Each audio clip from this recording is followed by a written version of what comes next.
Alright guys, here to talk about Season 2, Episode 10 of Pushing Daisies.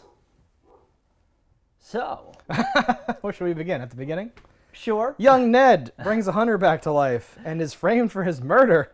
And that's interesting. Ends up in the same jail cell. That was my first thought. They use that jail cell for everything. I laughed so hard because that's such a Mighty Boosh / Pushing Daisies thing to do. It's just a low budget thing to do. Yeah, well, that's what I'm saying. But like, yes, but it's so perfect in like this environment. Mm-hmm. It's the same jail cell with like rocky, dungeony outcroppings and stuff like that. And like the windmill guy was in there, and the mob guy with the dummy wife was in. They've all been in the same jail cell. I wonder if when building a set like that, if they're like, okay, we're going to use this X amount of times to justify its use, or is it like, oh no, this was on the lot, they made this for a movie and we're using it now. Yeah. It looks kind of like it's from a castle. I know, it's fun, right? Yeah, it's great.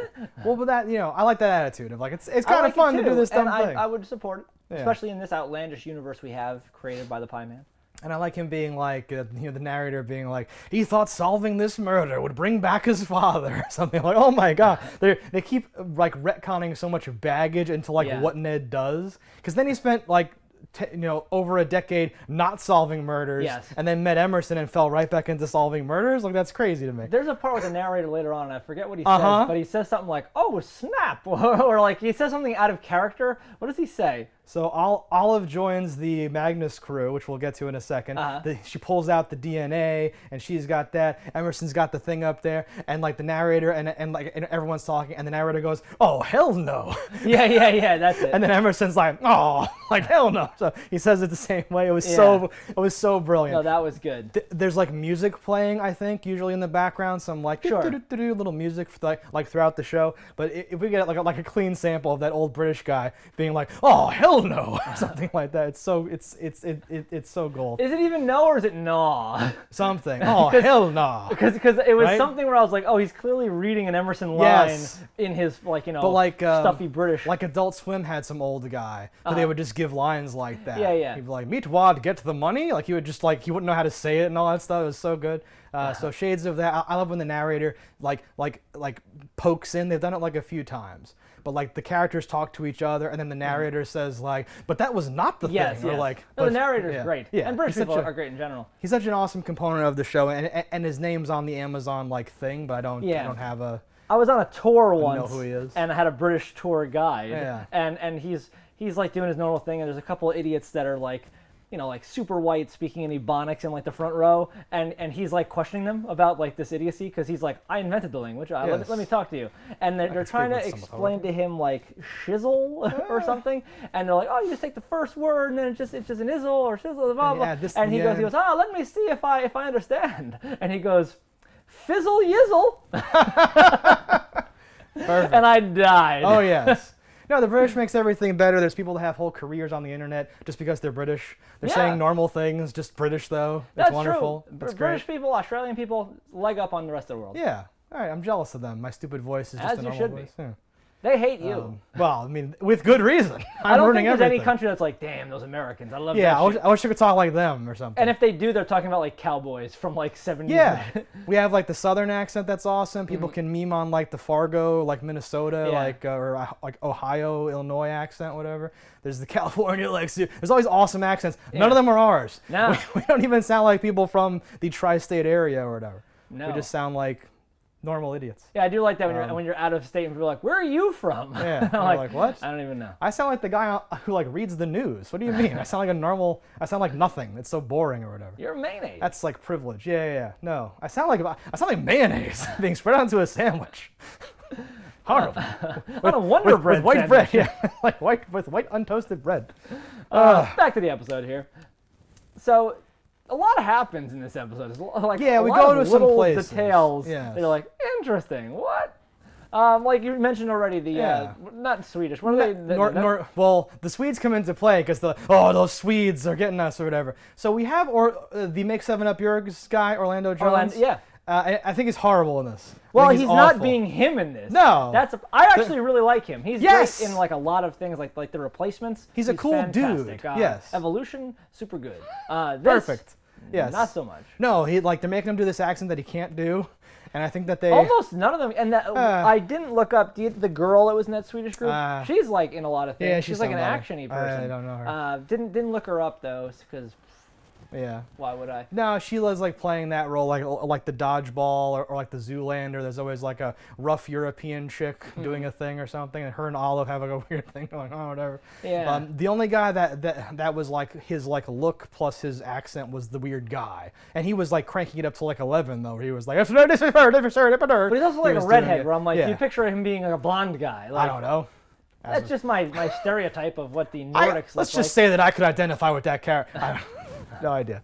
No, like super weird. They have the mother. They're like RV. They're like, and even their notebooks, their things, their shoes. Everything like, about everything them, has like, the flag of their country This is a very in it. interesting, weird thing that only works in this show. It's but super, it does work in this show. It's super outlandish. Again, we always have the Mighty Boosh to like reference, but having like the bus on like the globe and then like going to America, where they're like over the ocean. Yeah, like there's not enough murder in our country, so we're gonna come over here and ranking 38th in murder. Yeah.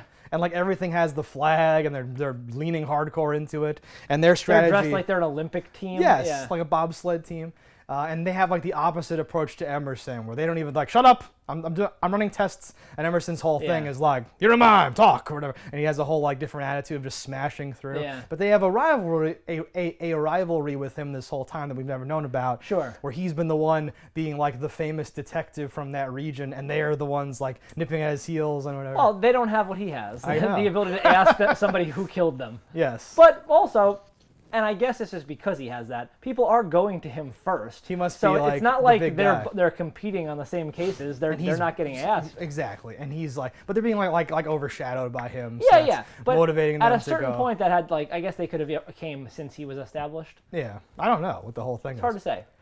They should just go somewhere else. Solve murders there. You'd think they have Mother. They could drive.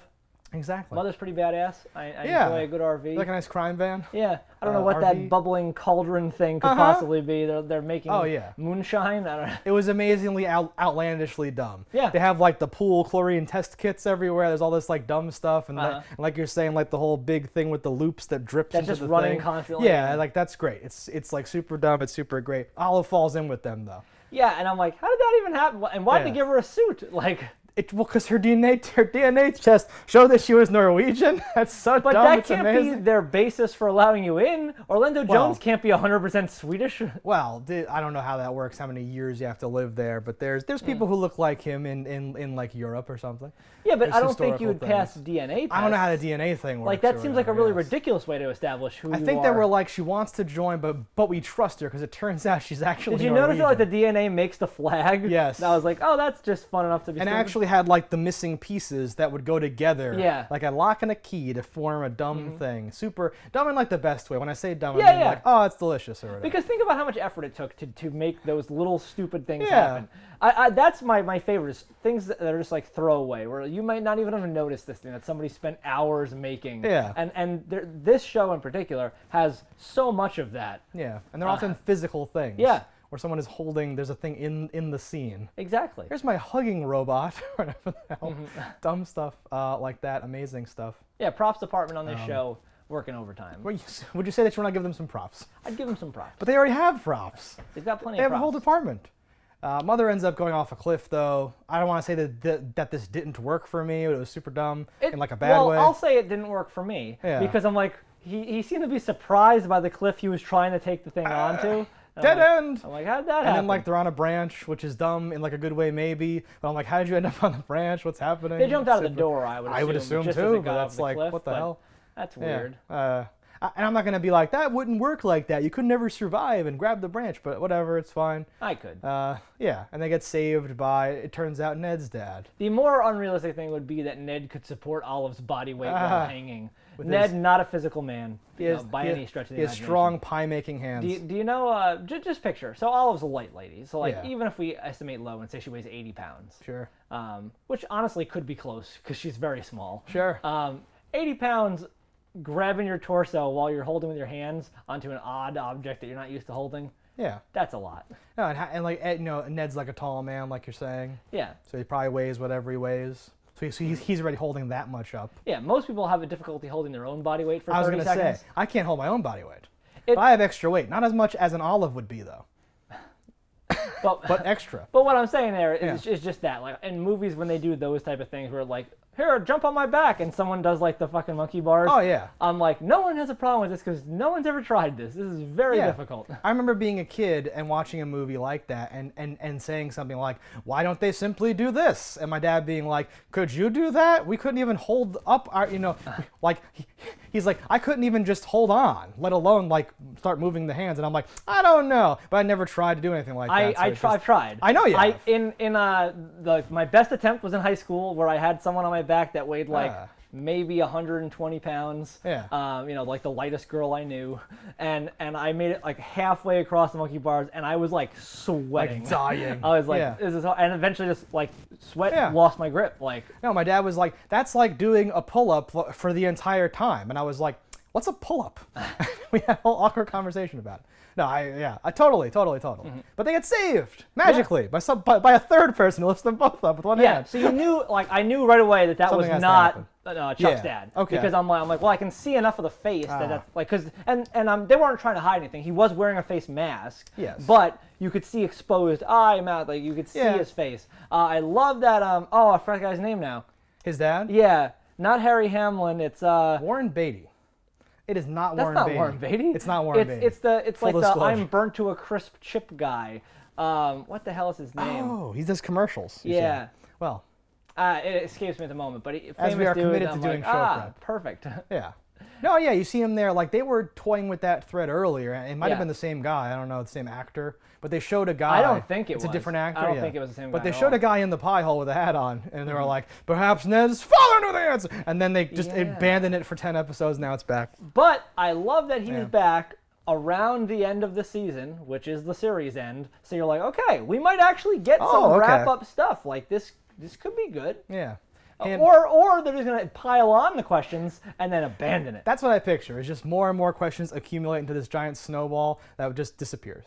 Maybe. Fades from view. I want to see Chuck's dad and Ned's dad like fighting like Darkman on a roof. Oh, I anticipate this awesome thing. I anticipate that. I think we're going to get to that. You're going to find out that Chuck's dad is evil. And all of a sudden, while you think that Ned's dad abandoned him, you're going to find out he's good. And that has to happen. That he had to abandon him for some reason. I do think he might have been. See the twins again before the end of the show?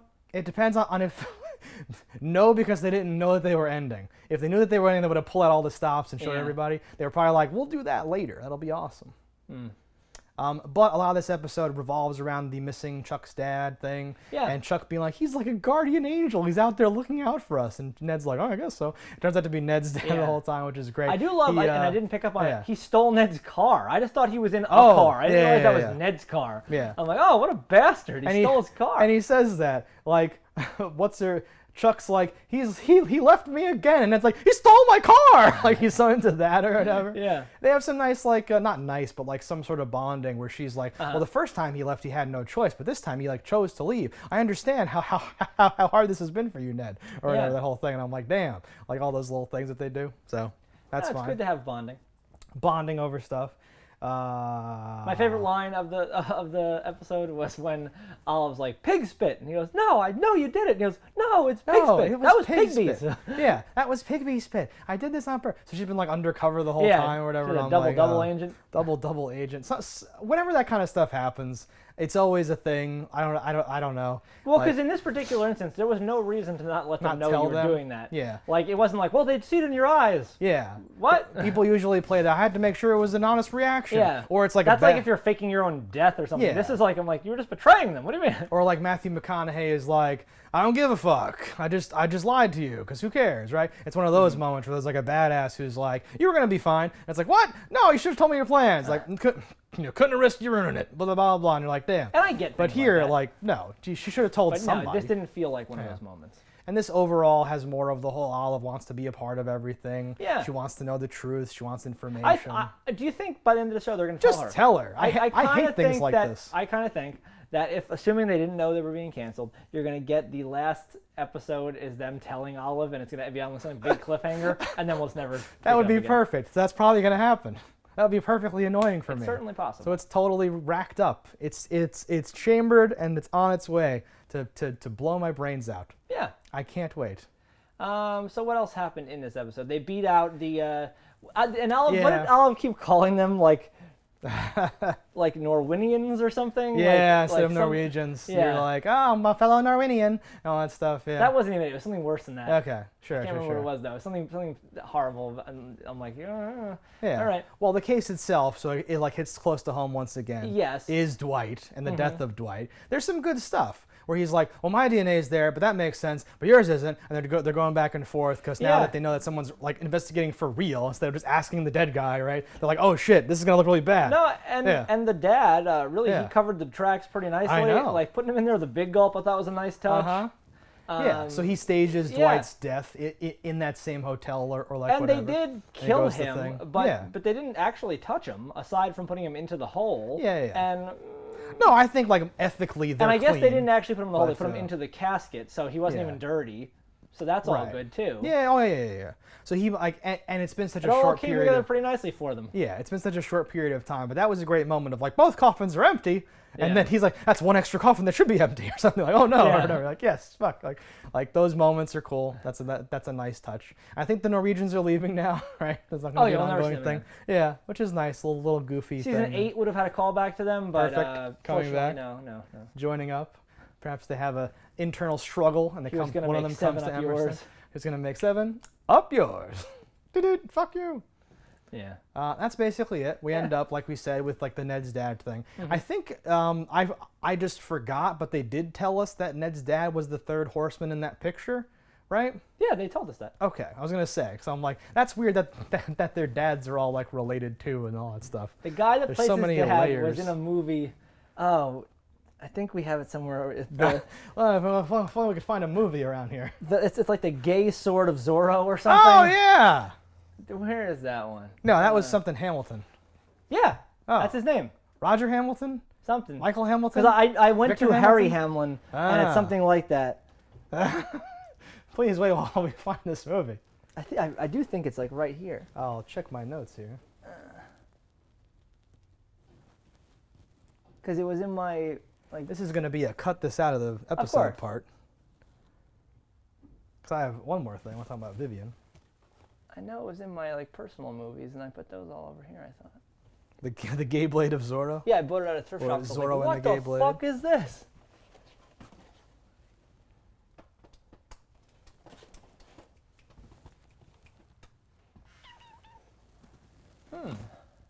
Maybe it wasn't in my...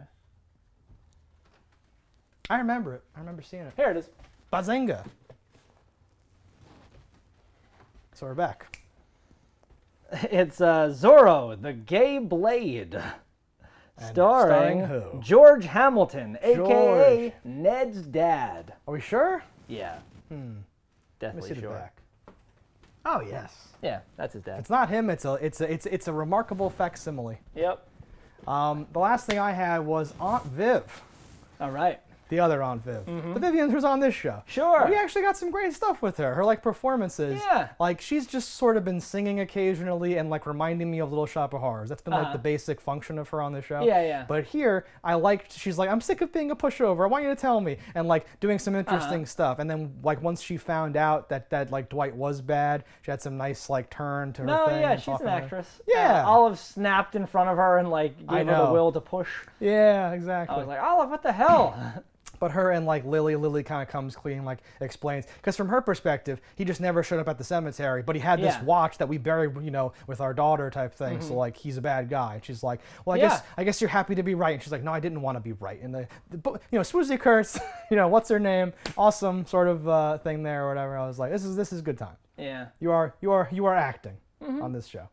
No, a decent episode in the sense that a lot of things happen and it pushed us along. I don't know if there was a lot of crazy, awesome things happening in this episode, but it worked us toward the hopeful resolution of the end of this. So I know we couldn't have done this every episode, but I like when the case hits close to home or something like that. When early on they investigate the death of the guy that died to bring Chuck back or something like that.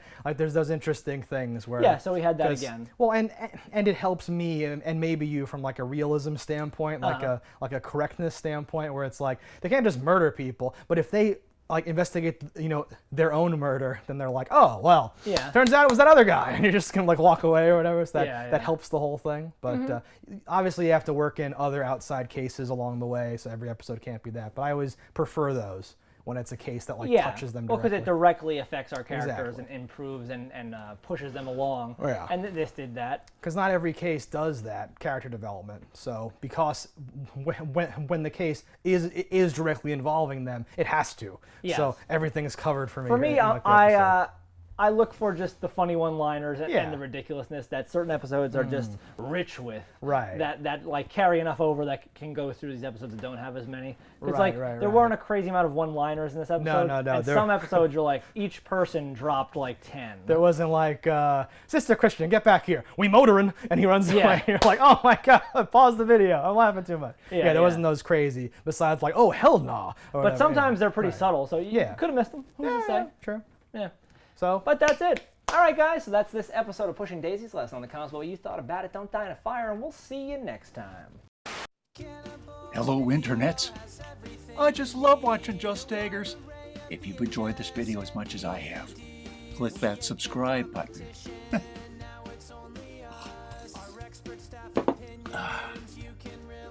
Peace out, homies.